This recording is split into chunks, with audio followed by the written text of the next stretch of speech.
नमस्कार दोस्तों, इस वीडियो में आप डीएलएड सेकंड सेमेस्टर के गणित प्रश्न पत्र जो कि वर्ष 2016 में पूछा गया था उसका कंप्लीट सॉल्यूशन देखने जा रहे हैं। यदि विगत 5 वर्षों में डीएलएड सेकंड सेमेस्टर के सभी सब्जेक्ट्स के पूछे गए प्रश्न पत्रों का कंप्लीट सॉल्यूशन देखना चाहते हैं तो इस वीडियो के समाप्त होने के बाद से आप इस वीडियो का डिस्क्रिप्शन जरूर चेक करिएगा। चलिए दोस्तों, इस वीडियो को प्रारंभ करते हैं। वस्तुनिष्ठ में पहला प्रश्न पूछा गया था 16 की पूर्ववर्ती प्राकृतिक संख्या क्या है। पूर्ववर्ती का मतलब दी गई संख्या से एक संख्या पहले।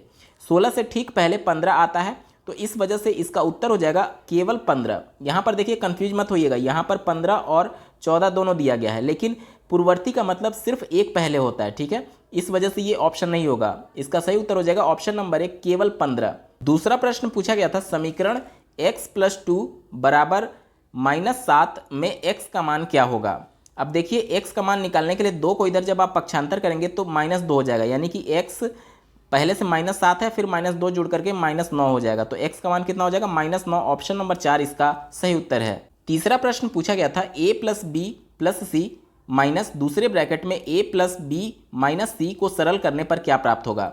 अब देखिए, जब माइनस का आप ब्रैकेट में अंदर गुणा करेंगे तो ये -a हो जाएगा और ये -b हो जाएगा और ये +c हो जाएगा। अब देखिए, ये a से ये a कट जाएगा, b से b कट जाएगा और c और c मिलकर के 2c में कन्वर्ट हो जाएंगे, ठीक है। तो आपका उत्तर हो जाएगा ऑप्शन नंबर 2 2c आपका सही उत्तर होगा। चौथा प्रश्न पूछा गया था 45 भागा 5 + 4 का मान क्या होगा। आपने एक रूल पढ़ा होगा बॉड मास रूल के अनुसार आप इसको जब सॉल्व करेंगे तो पहले देखिए डिवीजन को सॉल्व करना होता है, यानी भाग को, उसके बाद से एडिशन को सॉल्व करना रहता है, ठीक है। तो अब यहाँ पर देखिए, यहाँ पर डिवीजन है, 45 में 5 से भाग देंगे तो 9 आ जाएगा और +4 बचेगा, यानी 9 और 4 13 आपका उत्तर हो जाएगा। ऑप्शन नंबर 2 इसका सही उत्तर है। बहुविकल्पीय में अंतिम प्रश्न पूछा गया था b² - a² का मान क्या होगा। आपने पढ़ा होगा कि जब b² - a² है तो पहले ब्रैकेट में b + a और दूसरे ब्रैकेट में b - a हो जाएगा। ऑप्शन नंबर 2 इसका सही उत्तर हो जाएगा। दोस्तों, यहाँ से अति लघुत्तरीय प्रश्न शुरू हो रहे हैं। छठा प्रश्न पूछा गया था संख्याओं 24, 30 और 36 का लौसा ज्ञात कीजिए। प्रश्न में नहीं बताया गया था कि किस विधि से निकालना है, तो आप कोई भी विधि अपना सकते हैं। मैं यहाँ पर भाग विधि से निकाल रहा हूँ। 24, 30 और 36 का निकालना था, ठीक है। सबसे पहले हम लोग इसे 2 से भाग देते हैं, तो कितने बार में जाएगा। देखिए, 2 12 बार में ये जाएगा, ये 15 बार में जाएगा और ये 18 बार में जाएगा। अब देखिए, फिर से मैं 2 से भाग दे रहा हूँ, तो ये हो जाएगा 6 बार में जाएगा, ये 15 हो जाएगा और ये 9 हो जाएगा। फिर से मैं 2 से भाग दे रहा हूँ, तो देखिए 3 हो जाएगा, ये 15 हो जाएगा और ये 9 हो जाएगा। अब देखिए, अब 2 से भाग नहीं जाएगा तो 3 से मैं भाग दे रहा हूँ, तो ये 1 हो जाएगा, ये 5 हो जाएगा और ये 3 हो जाएगा। उसके बाद फिर से 3 से भाग दे रहा हूँ, तो ये 1 हो जाएगा, ये 5 हो जाएगा और ये 1 हो जाएगा। फिर अंत में हमें 5 से भाग देना होगा, ठीक है। तो उसके बाद से सब 1 1 बचेगा। अब देखिए, इन सब का मल्टीप्लिकेशन कर दिया जाता है, तो 2 दूनी 4, 4 दूनी 8, 8 तियाँ 24 और 24 तियाँ 72 और 72 गुणे 5 360 आ जाएगा, यानी कि 24, 30 और 36 का लौसा क्या हो जाएगा 360 आपका उत्तर होगा। सातवां प्रश्न पूछा गया था 6xy का 2/3x² से गुणनफल ज्ञात करिए। तो यहाँ पर देखिए, कहा जा रहा है कि 6xy का गुणा किस में करना है, 2/3x² में करना है। अब यहाँ से देखिए, 3 से ये 6 काटेंगे तो 2 बार में जाएगा, ठीक है। उसके बाद से यहाँ से देखिए 2 का 2 में गुणा हो जाएगा तो 4 मिल जाएगा। उसके बाद से x का x² में जब गुणा होगा तो x³ हो जाएगा और बचा आपका y, तो आपका उत्तर मिल जाएगा 4x³ y आपका उत्तर हो जाएगा। बढ़ते हैं प्रश्न संख्या 8 पर। दिया गया है कि एक वर्ग की भुजा 2.5 सेंटीमीटर है। वर्ग की भुजा जिसे हम लोग a से डिनोट करते हैं, कितना दिया गया है 2.5 सेंटीमीटर। तो इस वर्ग का क्षेत्रफल ज्ञात कीजिए। आपसे एरिया पूछा जा रहा है, तो एरिया बराबर क्या होता है भुजा का स्क्वायर, यानी a², यानी कि क्या हो जाएगा 2.5 का होल स्क्वायर बराबर इसका मान आ जाएगा 25 का स्क्वायर 625 होता है, तो 6.25 सेंटीमीटर स्क्वायर इस वर्ग का क्षेत्रफल हो जाएगा। नवां प्रश्न पूछा गया था ABC और MNP 2 सर्वांगसम त्रिभुज हैं। जैसे कि देखिए, यहाँ पर 2 त्रिभुज है, मान लीजिए एक त्रिभुज ये हो गया और एक त्रिभुज ये हो गया। ये त्रिभुज मैं मान करके चल रहा हूँ कि A, B और C है और दूसरा है M, N और P है, ठीक है। यहाँ तक क्लियर। अब आगे देखिए, यदि त्रिभुज ए बी सी में कोण ए, ये वाला मान आपको दिया गया है 50, ठीक है, कोण बी बराबर 60, ये वाला मान आपको दिया गया है 60, ठीक है, तथा भुजा ए बी यानी ये वाली भुजा की मान आपको 3 सेंटीमीटर दी गई है, तथा त्रिभुज एम एन पी में कोण एन बराबर 60, ये वाला मान आपको दिया गया है 60, ठीक है, तथा भुजा एम एन बराबर ये वाली भुजा आपको दिया गया है 3 सेंटीमीटर, तथा कोण पी का मान ज्ञात कीजिए, ये वाला मान आपसे पूछा जा रहा है, ठीक है। अब देखिए पहले ही लाइन में आपको बता दिया गया कि दोनों त्रिभुज सर्वांगसम है, यानी कि ये वाला जो कोण होगा, कोण ए जो 50 अंश के बराबर है, वो कोण एम भी 50 अंश का हो जाएगा, ठीक है, यानी ये भी 50 अंश का हो जाएगा। और चूंकि त्रिभुज के तीनों कोणों का योग 180 अंश होता है, ठीक है। अब त्रिभुज एम एन पी में कोण पी हमसे पूछा जा रहा है और दो कोण हमें पता है, पहला 50 और दूसरा 60, तो इन दोनों को जोड़ेंगे तो 110 हो जाएगा, और 180 में से 110 जब आप घटाएंगे तो 70 अंश प्राप्त होगा, यही कोण पी का मान हो जाएगा, ठीक है। तो कोण पी का मान आपका उत्तर आ जाएगा 70 अंश। 10वां प्रश्न पूछा गया था, यदि एक विषम संख्या 2x + 1 है तो दूसरी क्रमागत विषम संख्या ज्ञात कीजिए। क्रमागत का मतलब इसके बाद आने वाली विषम संख्या कौन सी होगी, ठीक है। तो जैसे मान लीजिए अगर एक विषम संख्या मैं 1 मान रहा हूं तो अगला विषम संख्या क्या होता है, 3 होता है, उससे अगला क्या होता है, 5 होता है। मतलब कि जो संख्या हमको दी गई रहेगी उसमें 2 अगर जोड़ दे तो अगला क्रमागत विषम संख्या हमको प्राप्त हो जाता है, ठीक है, यहाँ तक क्लियर। अब पहली संख्या तो हमें दी गई है और इसके आगे क्रमागत विषम संख्या पूछा जा रहा है, यानी दी गई संख्या में हम लोग अगर 2 जोड़ दें तो अगला विषम संख्या हमको प्राप्त हो जाएगा। तो पहले हमें संख्या क्या दी गई है, 2x + 1, और इसमें 2 और जोड़ देना है, तो अगला क्रमागत विषम संख्या जो होगा उसका मान क्या हो जाएगा, 2x + 3 आपका उत्तर हो जाएगा। 11वां प्रश्न पूछा गया था, राम की उम्र श्याम की उम्र से 5 वर्ष अधिक है, ठीक है। तो मैं मान करके चल रहा हूं कि माना श्याम की जो वर्तमान आयु है वो x वर्ष है, ठीक है। तो राम की वर्तमान आयु क्या हो जाएगी, प्रश्न में कह रहा है कि श्याम से 5 वर्ष अधिक है तो x + 5 हो जाएगा, यहाँ तक क्लियर। अब आगे देखिए, यदि श्याम की उम्र 2 वर्ष पश्चात, 2 वर्ष के बाद क्या सिचुएशन बनेगा, यहाँ पर देखिए 2 वर्ष बाद जो श्याम की उम्र होगी वो क्या हो जाएगी।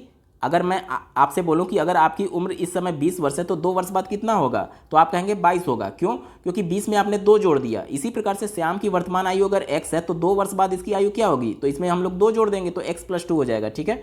अब यही सिचुएशन आपसे प्रश्न में दिया गया है कि श्याम की 2 वर्ष पश्चात आयु 30 वर्ष है, यानी कि x + 2 जो हम लोग मान रहे हैं ये 30 के बराबर हो जाएगा। इससे हमें x का मान कितना मिल जाएगा, 2 इधर पक्षांतर होकर के माइनस में चला जाएगा और 30 में से 2 घटेगा तो बचेगा 28, ठीक है। x का मान 28 आ गया। अब कह रहा है तो राम की वर्तमान आयु बताइए। राम की वर्तमान आयु x + 5 थी, अब इसमें x का मान हम लोग 28 रख दें और +5, तो राम की वर्तमान आयु कितना आ जाएगा, 28 + 5 33 वर्ष राम की वर्तमान आयु होगी। उत्तर हो जाएगा 33 वर्ष। दोस्तों यहाँ से लघुत्तर ये प्रश्न शुरू हो रहे हैं। 12वां प्रश्न दिया गया है, 3 माइनस बड़ा कोष्ठक 3 माइनस मझोला कोष्ठक 3 माइनस फिर छोटा कोष्ठक दिया गया है, फिर 3 माइनस फिर 3 माइनस 3, इसके ऊपर बार दिया गया है, फिर छोटा कोष्ठक फिर मझोला कोष्ठक फिर बड़ा कोष्ठक। देखिए बॉडमास रूल से इसको सॉल्व करेंगे और सबसे पहले हम लोग बार को यहाँ पर हल करते हैं। बार यहाँ पर दिया गया है, देखिए 3 में से 3 घटेगा तो बचेगा 0, ठीक है। तो बाकी के हम लोग पहले ऐसे ही लिख लेते हैं, 3 माइनस ये बड़ा वाला कोष्ठक ऐसे, फिर देखते रहिएगा, ठीक है। यहाँ पे छोटा कोष्ठक था 3 और इसमें से ये बार वाले को जब सॉल्व करेंगे तो ये 0 बचेगा, और 0 किसी संख्या में से 0 घटाने पर कोई भी प्रभाव नहीं पड़ता है। तो ये यहाँ तक हो गया, ये छोटा कोष्ठक फिर मझोला कोष्ठक फिर बड़ा कोष्ठक, यहाँ तक क्लियर। अब उसके बाद से हम लोग छोटे कोष्ठक को सॉल्व करते हैं। छोटा कोष्ठक देखिए बस इतना ही है, तो ये ऑलरेडी एक ही संख्या है तो सॉल्व करने की जरूरत नहीं है। अब यहाँ पर देखिए मझोले कोष्ठक को जब आप सॉल्व करेंगे तो 3 माइनस 3 है, तो यानी कि 0 बचेगा। तो अब देखिए क्या हो जाएगा, 3 माइनस बड़ा कोष्ठक 3, और यहाँ पर मझोला कोष्ठक को जब आप सॉल्व करेंगे तो 0 बच रहा है। अब देखिए, अब जब आप इसको सॉल्व करेंगे तो क्या बचेगा, 3 माइनस 3 बचेगा और इसका मान क्या आ जाएगा, 0 आ जाएगा, ठीक है। तो इस इक्वेशन, इस पूरे समीकरण को जब आप सॉल्व करेंगे तो इसका उत्तर क्या आ रहा है, 0 आपका उत्तर हो जाएगा। 13वां प्रश्न पूछा गया था, वह छोटी से छोटी संख्या ज्ञात कीजिए जिसमें 75, 80 और 135 से भाग देने पर प्रत्येक दशा में शेषफल 3 बचे। इस प्रकार के प्रश्नों को सॉल्व करने के लिए सबसे पहले दी गई संख्याओं का लौसा ज्ञात कर लेते हैं और जो लौसा हमें मिलेगा उसमें 3 हम लोग जोड़ देंगे, ठीक है। चलिए लौसा हम लोग निकालते हैं। सबसे पहले मैं इसको 5 से भाग दे रहा हूँ, तो देखिए क्या हो जाएगा, 15 पचे 75 और ये 5 एकम 5 और 16, ठीक है, 16 पचे 80 होता है। और उसके बाद से ये देखिए 5 दूनी 10, 3 बचा 5 सत्ते 35, ठीक है। अब मैं इसको 3 से भाग दे रहा हूँ, तो देखिए 5 हो जाएगा और ये क्या बचेगा, ये ऐसे ही उतर जाएगा और ये 9 उतर जाएगा, ठीक है। अब देखिए फिर से मैं इसको 9 से भाग दे रहा हूँ, तो ये 1 हो जाएगा, ये 16 हो जाएगा और ये 5 हो जाएगा, ठीक है। उसके बाद से ये 5 से काटेंगे तो 1 हो जाएगा, ये 16 हो जाएगा, ये 1 हो जाएगा, ठीक है। उसके बाद से डायरेक्ट 16 से, ठीक है। तो इसका लौसा क्या मिल गया, 5 तिहाई 15, 15 नवा 135 और 135 गुणे 80, 135 गुणे 80 जो होगा यही इसका लौसा होगा, ठीक है। और जो भी हमें गुणनफल मिलेगा उसमें 3 हम लोग को जोड़ देना है। अब देखिए 8 पचे 40, पहले ये जीरो मैं उतार ले रहा हूँ, 8 पचे 40 का जीरो हाथ में 4, 8 त्रिक 24 और 4 28 के 8 हाथ में 2 और फिर 8 एकम 8 और 2 10, ठीक है। इतना हमें प्राप्त हो गया और इसमें 3 और जोड़ देना है। 3 मैं क्यों जोड़ दे रहा हूँ, क्योंकि प्रत्येक दशा में 3 शेष बच रहा था। तो अब देखिए ये 3 0 8 0 1 यही वो संख्या होगी जिसमें 75 80 और 135 से भाग देने पर प्रत्येक दशा में 3 शेषफल बचेगा। यहाँ पर मैं एक उदाहरण के तौर पर आपको भाग देकर के दिखा देता हूँ। जैसे कि मान लीजिए यही संख्या, इसमें मैं 75 से भाग देता हूँ, तो देखिए एक बार में अगर मैं इसको ले जाऊँ तो 75 हो गया, 25 और 8 33 शेष बचेगा, ठीक है। फिर उसके बाद से जीरो मैं उतारता हूँ, तो देखिए 25 दूनी 150 और 25 चौके 300 होता है, ठीक है। तो फिर 30 शेष बचेगा। फिर यहाँ से देखिए 3 अगर मैं उतारूं तो 25 चौके 300 हो जाएगा, ठीक है। 25 चौके 300 हो जाएगा, फिर 3 शेष बच जाएगा। यही 3 जो शेष बच रहा है यही प्रश्न में पूछा जा रहा था, ठीक है।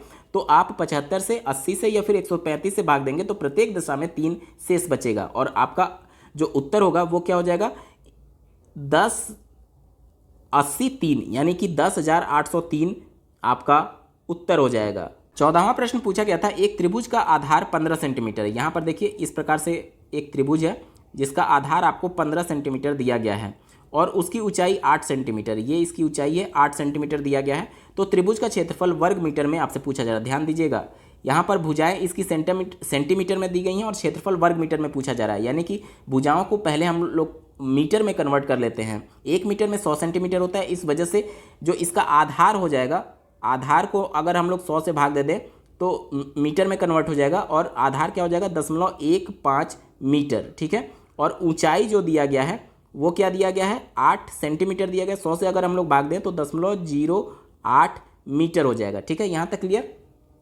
अब देखिए त्रिभुज का जो क्षेत्रफल होता है वो क्या होता है, 1/2 आधार गुणे ऊंचाई। आधार कितना है 0.15 गुणे ऊंचाई कितना है 0.08।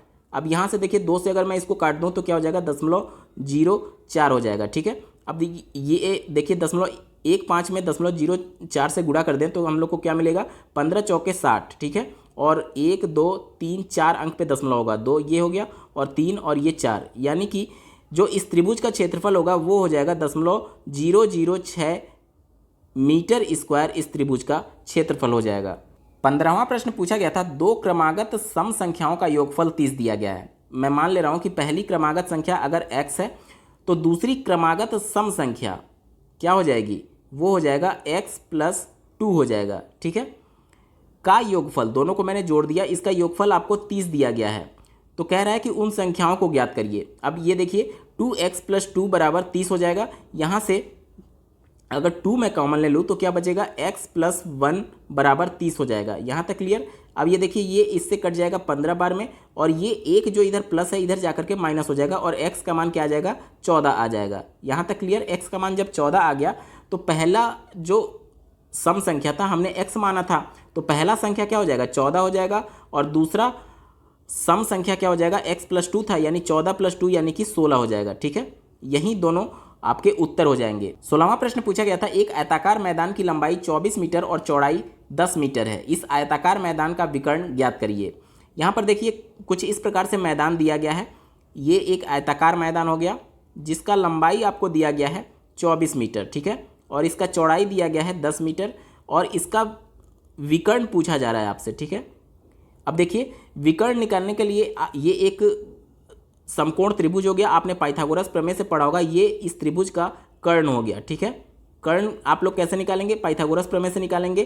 कर्ण बराबर हो जाएगा अंडर रूट आधार का स्क्वायर यानी 24 का स्क्वायर प्लस लंब का स्क्वायर यानी कि 10 का स्क्वायर, ठीक है। देखिए 24 का जो स्क्वायर होता है वो होता है 576, ठीक है, 576, और 10 का स्क्वायर होता है 100। अब इन दोनों को जब आप जोड़ेंगे तो हो जाएगा 676, और ये जब इसका वर्गमूल निकालेंगे तो ये 26 आएगा, ठीक है। तो यानी कि जो कर्ण आ रहा है उसका मान कितना आ रहा है, 26 मीटर आ रहा है, और यही कर्ण जो है वो इस आयताकार मैदान का विकर्ण होगा, ठीक है। तो इस विकर्ण की लंबाई कितनी होगी, इस विकर्ण की लंबाई होगी 26 मीटर, आपका उत्तर हो जाएगा। 17वां प्रश्न पूछा गया था 55 मीटर लंबे और 22 मीटर चौड़े एक मैदान में वर्गाकार दरियां बिछानी है, एक ही नाप की कम से कम बिछाई जाने वाली दरियों की संख्या ज्ञात करिए। यानी कि देखिए एक आयताकार मैदान दिया गया है और इसमें छोटे छोटे दरी बिछाने हैं जो कि वर्गाकार नाप के हैं। तो पूछा जा रहा है कि कितनी दरी बिछानी पड़ेगी कि ये पूरा आयताकार मैदान ढक जाएगा, ठीक है।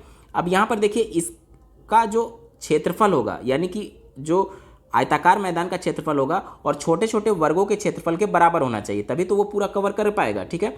आयताकार मैदान का जो लंबाई दिया गया है ये 55 दिया गया है और चौड़ाई जो दिया गया है वो 22 दिया गया है, ठीक है। यानी कि आयताकार मैदान का क्षेत्रफल क्या हो जाएगा, लंबाई गुणे चौड़ाई यानी 55 गुणे 22 हो जाएगा, ठीक है। और दरियों की संख्या कितनी होगी, मान लिया मैंने n होगा, वहीं प्रश्न में पूछा जा रहा है, ठीक है। n गुणे एक दरी का क्षेत्रफल क्या होगा, मान लिया मैंने कि x उसका एक भुजा था और x स्क्वायर कर दिया, तो ये पूरा छोटे छोटे दरियों का क्षेत्रफल हो गया, और ये किसके बराबर होगा, आप कहेंगे कि आयताकार मैदान के बराबर होगा, यानी 55 गुणे 22। यहाँ तक क्लियर। अब देखिए इसको हम लोग क्या लिख सकते हैं, इसको लिख सकते हैं 5 गुणे 11, और इसको क्या लिख सकते हैं 2 गुणे 11। ऐसा मैंने क्यों लिखा, आगे आपको क्लियर होगा। फिर यहाँ पर देखिए n(x²) हो जाएगा। अब देखिए x क्या है, वर्ग का भुजा था। अब वर्ग का भुजा क्या हो सकता है, अगर मैं यहाँ पर 11 मान लूँ, 11 ही मैं क्यों मान रहा हूँ आप समझिएगा। देखिए यहाँ पर लंबाई क्या दिया गया है, 55 दिया गया है, और वर्ग का जो भुजा होगा वो लंबाई और चौड़ाई दोनों को क्वालिफाई करना चाहिए। 11 ही एक ऐसी संख्या है जो दोनों को क्वालिफाई कर रही है, कहने का मतलब कि दोनों से कट जा रही है। 11 जो है वो दोनों को विभाजित कर देगी, तो ये कंफर्म होगा कि वर्ग का जो भुजा होगा वो 11 ही होगा, ठीक है। तो x के जगह मैं डायरेक्टली अगर 11 रख दूं तो यहाँ पर देखिए n बराबर क्या हो जाएगा, 5 गुणे 11 गुणे 2 गुणे 11, और x की जगह मैं 11 रख रहा हूँ और नीचे आकर के भाग हो जाएगा, तो 11 गुणे 11 हो जाएगा। 1 11 से ये कट जाएगा, 1 11 से ये कट जाएगा, यानी कि n का मान क्या आ जाएगा, n का मान आ जाएगा 5 गुणे 2 यानी 10। यानी छोटे वर्गों की संख्या, जो छोटे वर्गाकार दरियाँ बिछाई जाएंगी उनकी संख्या कितनी हो जाएगी, आपका उत्तर हो जाएगा 10। दोस्तों हम लोग वीडियो के बिल्कुल अंतिम पड़ाव में आ चुके हैं। अभी तक का ये वीडियो आपको कैसा लगा कमेंट करके जरूर बताइएगा, क्योंकि आपका एक कमेंट मुझे मोटिवेट करेगा ऐसे ही महत्वपूर्ण वीडियो लाने के संदर्भ में। इस प्रश्न पत्र का अंतिम प्रश्न पूछा गया था, त्रिभुज ABC की रचना कीजिए जिसमें AB बराबर 5 सेंटीमीटर, कोण A बराबर 55 डिग्री और कोण B बराबर 45 अंश हो। तो सबसे पहले आपको भुजा दिया गया है, तो भुजा AB की रचना आप लोग ऐसे कर लेंगे, ठीक है। ये मान लीजिए A हो गया और ये B हो गया, जिसका माप कितना दिया गया है, 5 सेंटीमीटर दिया गया। अब कह रहा है कोण A बराबर 55 डिग्री, यहाँ पर चांद रख करके आप 55 डिग्री का कोण बनाएंगे। मान लीजिए चांद रख करके यहाँ पर 55 डिग्री का जब आप कोण बनाएंगे तो मान लीजिए कि ये 55 डिग्री हो गया, ठीक है। अब इसकी लंबाई नहीं दी गई है, लेकिन कोण B का मान आपको दिया गया है, इसका मान दिया गया है 45 डिग्री। तो यहाँ पर चांद रख करके आप यहाँ पर जब 45 डिग्री का कोण बनाएंगे तो कुछ इस प्रकार से होगा, और ये दोनों रेखाओं को जब आप आगे बढ़ाएंगे तो कहीं ना कहीं एक दूसरे को काटेंगे, वहीं बिंदु आपका C हो जाएगा, ठीक है। तो त्रिभुज ABC आप इस प्रकार से बना सकते हैं। कोण A आपने चांद की मदद से 55 डिग्री बनाया था और कोण B आपने चांद की मदद से 45 डिग्री का बनाया था। दोस्तों यहाँ पर मैथ का पूरा पेपर सॉल्व हो चुका है। आपको ये वीडियो कैसा लगा कमेंट करके जरूर बताइएगा। साथ ही DLED सेकंड सेमेस्टर के सभी सब्जेक्ट्स के पिछले 5 वर्षों में पूछे गए प्रश्न पत्रों का कंप्लीट सॉल्यूशन देखने के लिए आप इस वीडियो का डिस्क्रिप्शन जरूर चेक करिएगा। इस वीडियो को देखने के लिए आपका बहुत बहुत धन्यवाद। भगवान करे आपका दिन शुभ हो।